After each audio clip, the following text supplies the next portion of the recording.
how organizations handle potential issues about things like diffuse responsibility. In this, when you're talking about shared leadership in this case. So, do you have any tips on maintaining accountability and clarity, especially promoting shared leadership that you've mentioned in your book and with your experiences? Yes, I think that's a question that actually comes up a lot, and Mm-hmm. oftentimes when we see issues with responsibilities and accountability when it comes to shared leadership, a lot of it has to do with the lack of role clarity within organizations. So if roles are very clear and responsibilities are established, then it's a lot easier to build in accountability. When that's not clear, that's when we start to have challenges and leaders start to kind of grab power back because they feel like things are falling apart, rather than actually looking systemically at what is going wrong with the setup of the teams and the structures that we have with the organization. Yeah, no, that makes a lot of sense. And, going back to, again, your model of shared leadership, there's some people may worry that there's pitfalls in this. Yes. And one of them being the diluted responsibility here. So, leaders, we have organizations that are flat. We have some organizations that are bureaucratic, and so that may play into their whole decision making in terms of what their organization looks like. So how can organizations and also organizational leaders, maintain that accountability and clarity while implementing the shared leadership model that you have put forward in your book?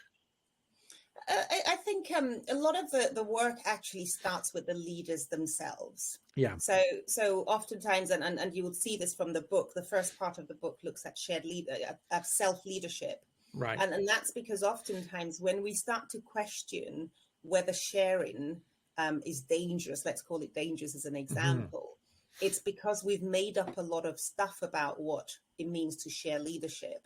Yeah. And actually the title of the book is intentionally provocative because it says let go leadership. Of course, you don't let go leadership and have no accountability as the leader anymore.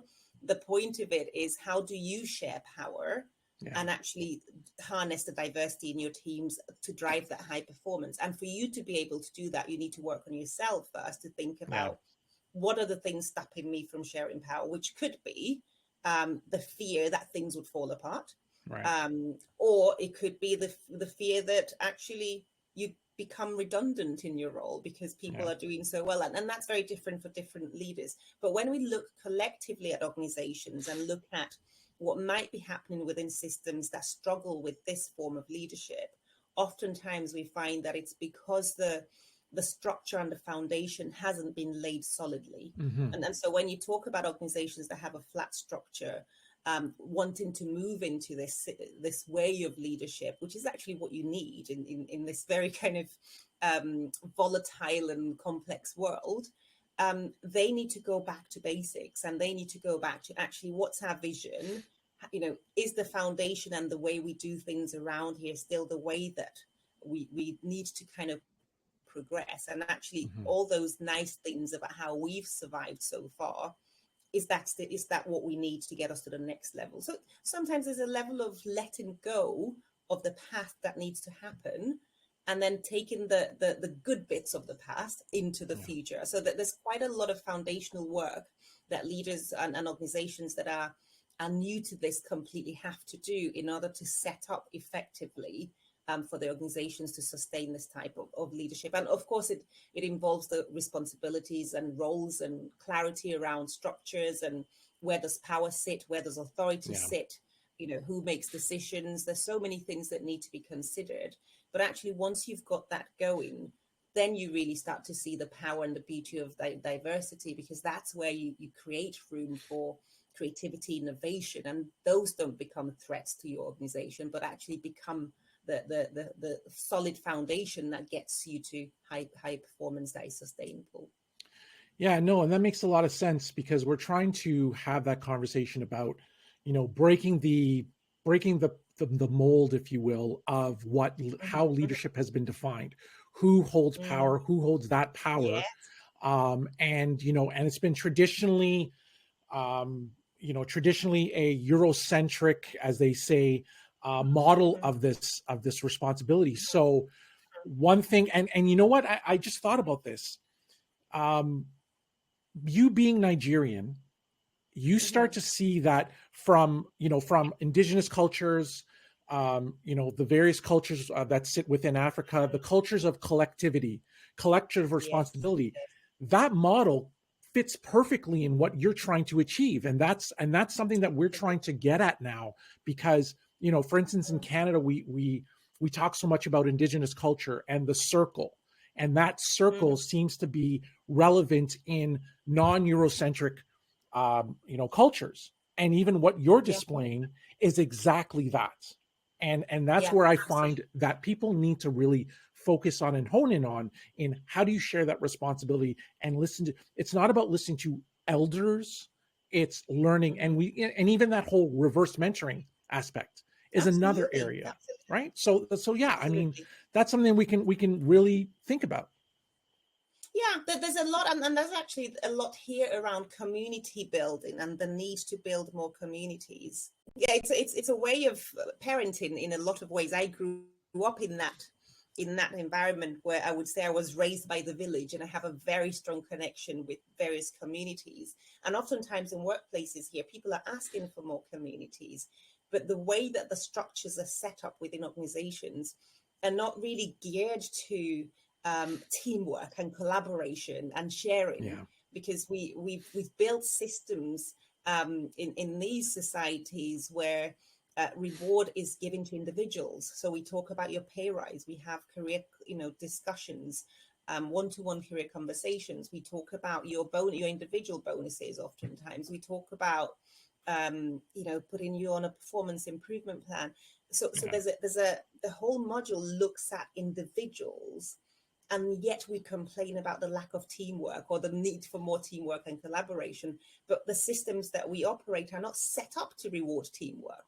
Yeah. So in a way, there's a conflict in the message that we're giving to people, which is, work together, work collaboratively, do a lot more around teamwork. But then we're rewarding you as individuals, and we're setting up environments that are more about competition rather than co-creation and co-production, and that's where the community feel comes from. And if you think about it from a leadership perspective, it's the same message, because leaders have grown up thinking that leadership is mine and power belongs to me.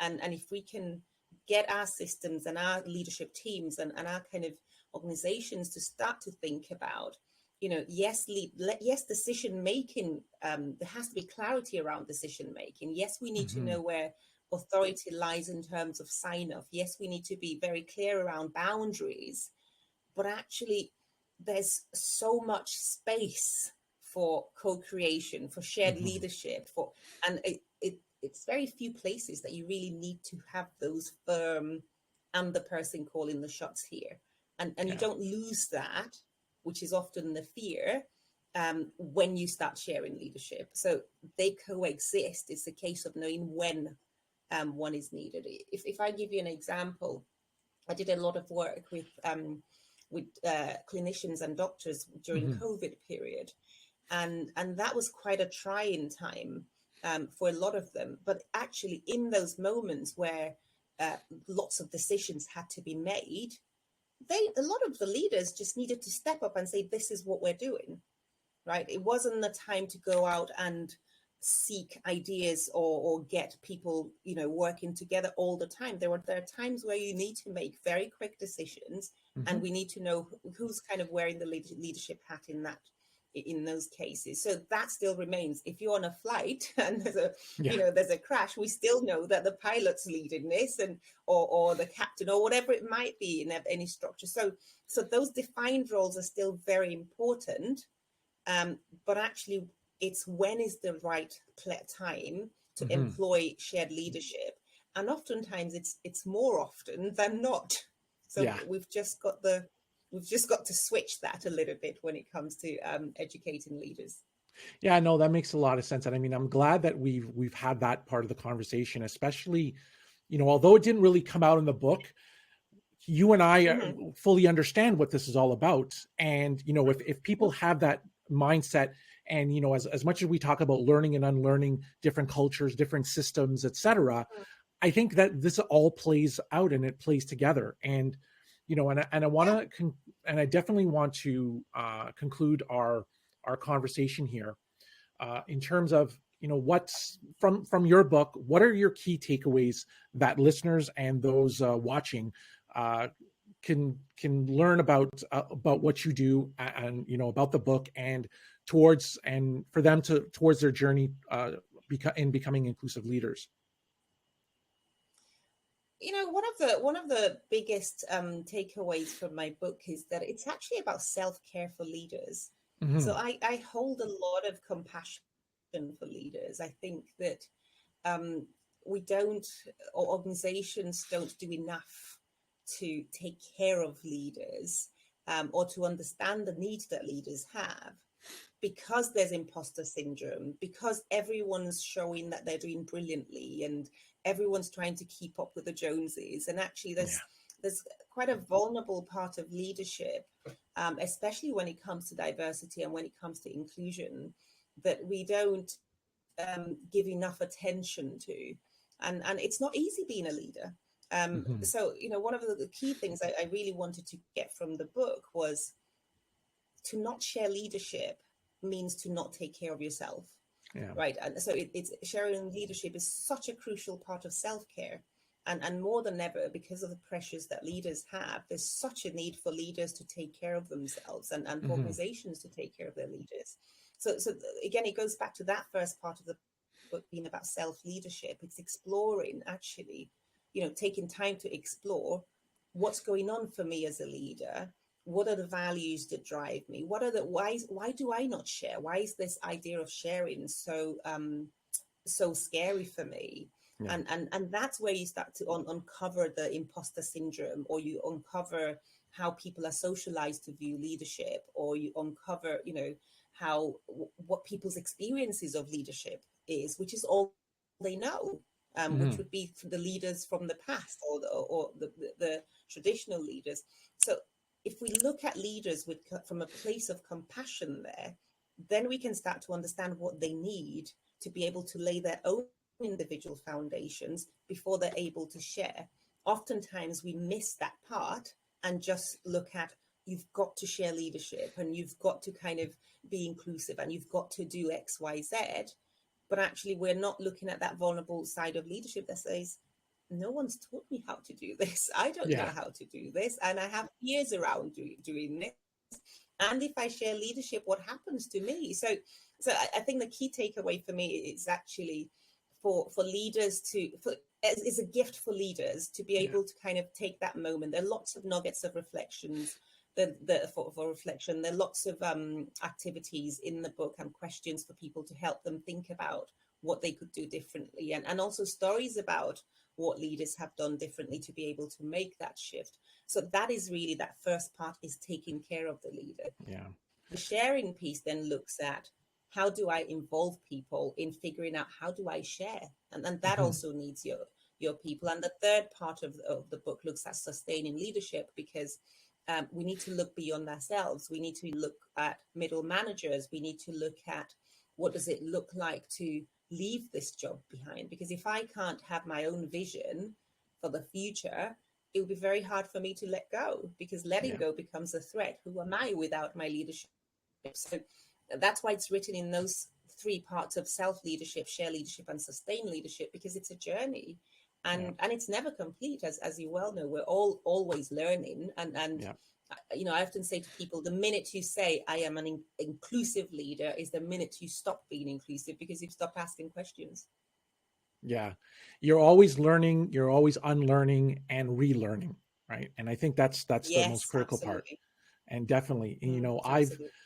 I've learned so much from your book, and to be honest with you, I even shared this book with a person that I'm mentoring with right now, and so Thank far you. her comments have been outstanding, and she's enjoying reading the book. I'm sure the next time I meet her, she will guarantee to provide some some positive things to say about your book, and I'm happy that I got a chance to read it, and I strongly recommend people to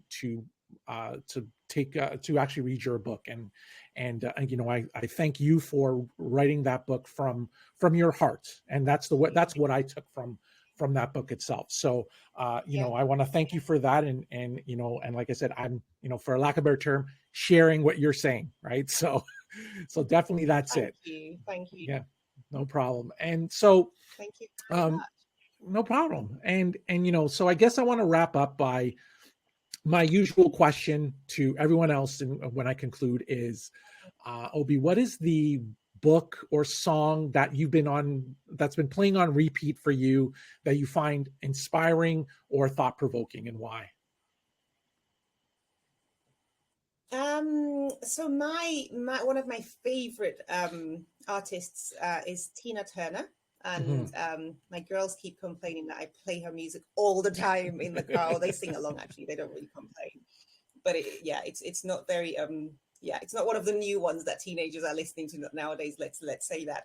And a song that comes to mind for me that I really love is the Proud Mary song, because it's one that she covered beautifully, and it talks about a woman that goes through challenges, this woman Mary that goes through a very challenging time, but actually takes so much pride in how she persevered through it. And it's really a story of perseverance, determination, resilience, and ultimately the success that comes out of it, or the joy that comes out of it. And for me, it's such a crucial song, because oftentimes when we talk about leadership and we talk about what we all need to do differently, we can be quite hard on ourselves, and we forget to celebrate. So I love that sort of idea of, actually, it's also good to pause and reflect on how far we've come, and we've all had our own journeys. Everyone's got their own personal journey, to be able to celebrate that and actually hold our heads up and say, do you know what? I might not be perfect yet, but I've come a long way, and I deserve to give myself a pat on the shoulders. So it's a book. It's a song I'm particularly proud of, and just love listening to, because it's such a motivating, inspiring one, especially when we're being too hard on ourselves. Yeah, no, I fully agree with you on that. And like I said, I've learned so much about you as an individual. I've learned so much about you through your book, and it was a great conversation that we had. And and I'm looking forward to more conversations like this with you. Especially now that as we conclude the final episode for season 3 of Global Conversations webcast, and to have you as part of that ending journey, if you will, and the learning experience from season 3, it perfectly summarizes everything that we're trying to achieve here, as not only as equity practitioners or business leaders, but as humans as a whole. So I thank you so much, Obi, for this, and I really appreciate that.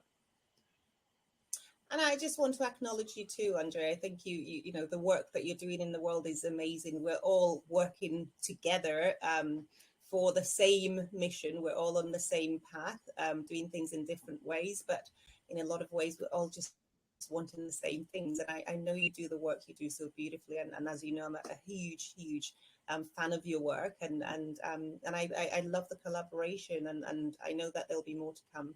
Keep up the good work too. Oh, no, great. Thank you for the kind words. I really, really appreciate it.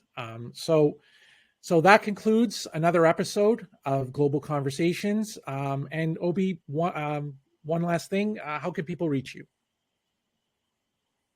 The easiest way to reach me would be on LinkedIn. My LinkedIn, I think it's Obi James UK. So LinkedIn is where I tend to hang out more than other social media sites. And yes, please get in touch. I would love to connect with people. Yeah, and I highly recommend it too. So on that note, I bid you adieu, and to another season, and we'll see you again soon. Take care and have a wonderful day, rest of your week. Enjoy. Bye-bye.